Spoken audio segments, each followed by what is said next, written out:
Drop it.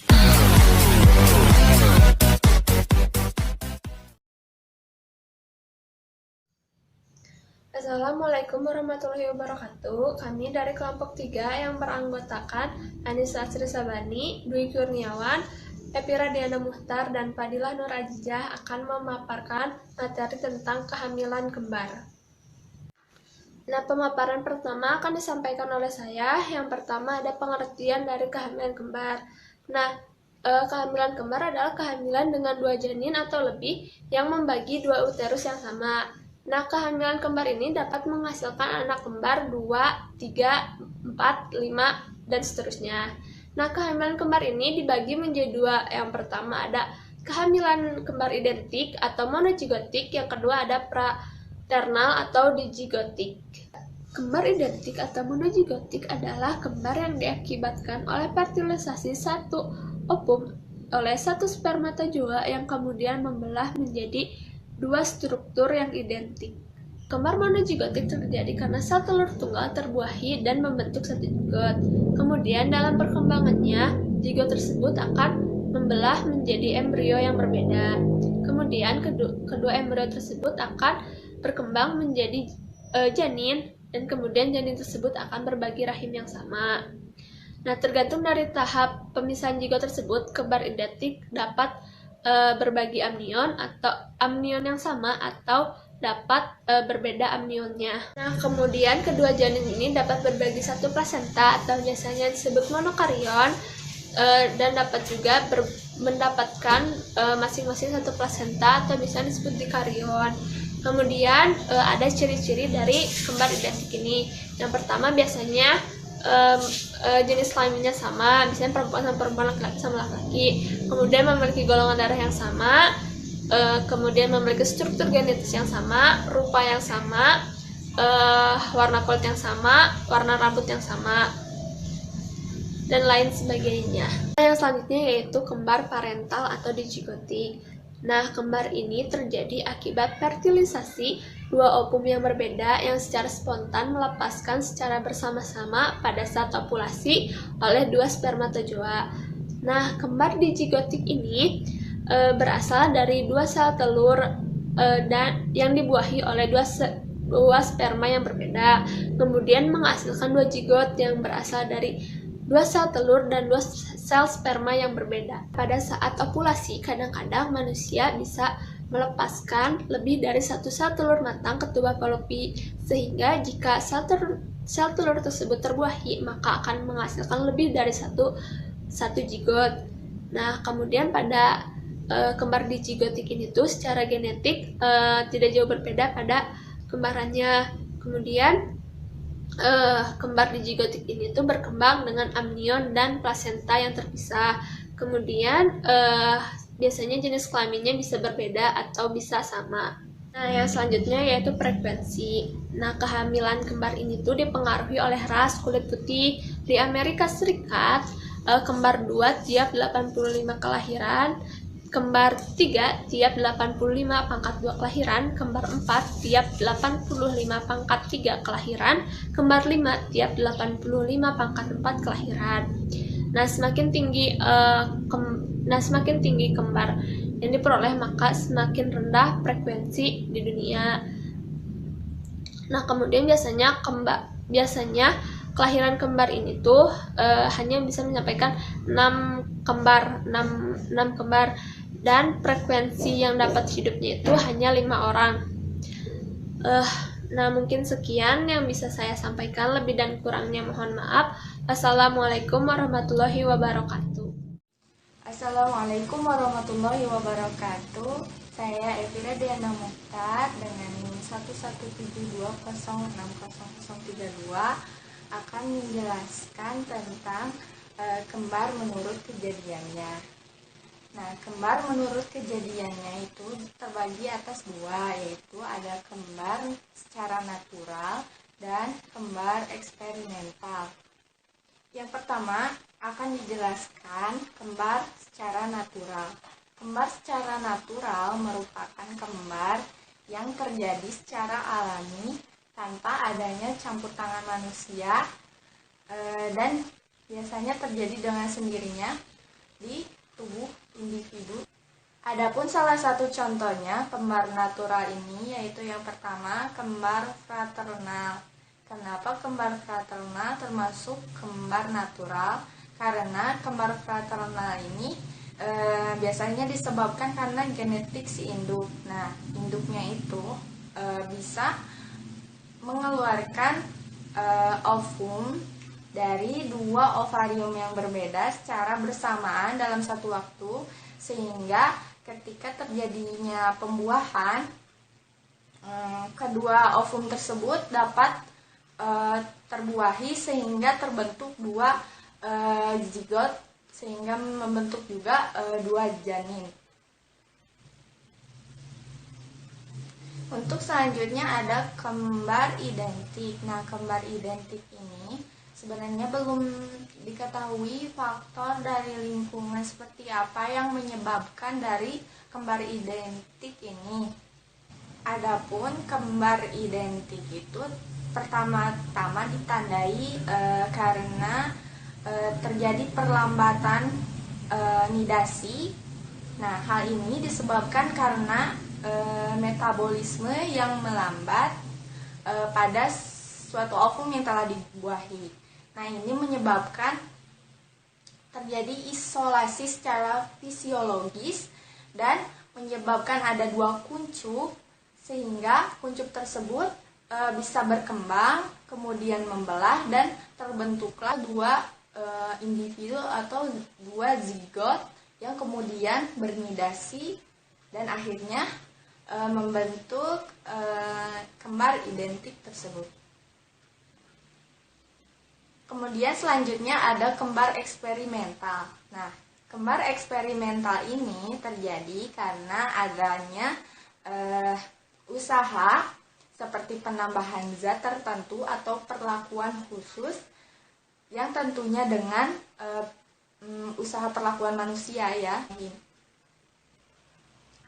sehingga menyebabkan terjadinya dua individu kembar. Nah, pada kembar eksperimental ini baru dipraktekkan hanya kepada sekelas hewan ya, seperti contohnya Amphioxus, ada katak dan ayam. Nah, adapun usaha yang dilakukan untuk supaya terjadi adanya pengembaran pada Amphioxus, katak, dan ayam ini dilakukan pemisahan blastomer. Jadi pada saat zigot yang telah dibuahi mencapai fase blastomer, nah lalu dilakukan pemisahan sehingga terjadi pembelahan dan terbentuk dua individu yang kembar. Kemudian terdapat juga pada invertebrata, ikan dan amfibi. Nah, pada hewan ini dapat dilakukan usaha dengan mengikat sama dalam tahap blastomer, jadi diikat dengan benang halus, lalu kemudian dipisahkan sehingga terbentuk dua zigot sehingga terjadi pengembaran. Nah, adapun cara lain yaitu menurunkan suplai oksigen sehingga metabolisme berjalan lambat dan secara tidak langsung zigot tersebut dapat membelah kemudian membentuk dua individu yang kembar. Mungkin sekian penjelasan dari saya, lebih dan kurangnya mohon dimaafkan. Assalamualaikum warahmatullahi wabarakatuh. Nama saya Fadilah Nur Azizah. Di sini saya akan menjelaskan macam kembar identik. Macam kembar identik ini jika dilihat berdasarkan susunan selaput embrionya dibedakan menjadi 3 macam. Yang pertama ada dikorial diamniotik, yang kedua ada monokorial diamniotik, dan yang ketiga ada monokorial monoamniotik. Yang pertama, dikorial diamniotik. Pada kembar identik ini memiliki 2 amnion dan 2 korion, di mana amnion ini merupakan selaput dalam yang mengelilingi rongga ketuban, dan korion merupakan sel put luar yang mengelilingi amnion. Terdapat kurang lebih 30% pada kelahiran kembar identik. Terjadi pemisahan menjadi embrio pada tingkat 2 sel. Bayi kembar identik ini memiliki amnion dan korion masing-masing, sehingga dapat bernidasi dengan baik. Yang kedua ada monokorial diamniotik. Kembar identik ini memiliki 1 korion dan 2 amnion. Terdapat kurang lebih 70% pada kelahiran kembar identik. Terjadi pemisahan jadi embrio pada tingkat blastula atau blastosit. Pada awalnya sudah terdapat korion, sehingga korion ini digunakan secara bersama-sama. Jadi amnion yang mereka miliki sudah masing-masing. Yang ketiga ada monokorial monoamnotik. Kembar identik ini memiliki 1 korion dan 1 amnion. Terdapat kurang lebih 10% pada kelahiran kembar identik. Terjadi pemisahan menjadi embrio pada tingkat primitive streak. Pada awalnya sudah terbentuk korion dan amnion, sehingga kembar identik ini memiliki amnion dan korion yang digunakan secara bersama-sama, tetapi sudah memiliki tali pusat masing-masing walaupun berada dalam selaput yang sama. Demikianlah materi yang dapat saya sampaikan. Selanjutnya akan dilanjutkan oleh Dwi Kurniawan. Assalamualaikum warahmatullahi wabarakatuh. Dengan saya Dwi Kurniawan. Pada kesempatan kali ini saya akan menjelaskan mengenai kembar siam atau kembar dempet ya. Kembar dempet ini merupakan kembar yang dihasilkan dari 2 sel ovum dan 2 sel sperma. Kemudian untuk kembar dempet juga memiliki frekuensi 1% dari kelahiran kembar identik. Kembar dempet ini tergolong kembar monokorionik, monoamniotik ya. Kemudian perdempetan atau berdempetannya juga bervariasi ya. Petautannya bervariasi dan waktu lahir tetap berdempet. Dari dalam rahim sampai lahir masih tetap berdempet. Dan berdempetan yang ringan biasa disebut kembar siam. Kemudian berdempetan yang parah disebut juga dengan monster double atau duplex gitu. Lanjut, kembar dempet juga disebabkan oleh 2 kemungkinan. Yang pertama disebabkan oleh karena tak sempurnanya pembelahan pada primitif. Ciri-cirinya tulang punggung dan batang sarafnya juga bersatu. Lengannya bisa gabung, bisa terpisah. Hal ini yang disebut monster duplex, jadi yang parah.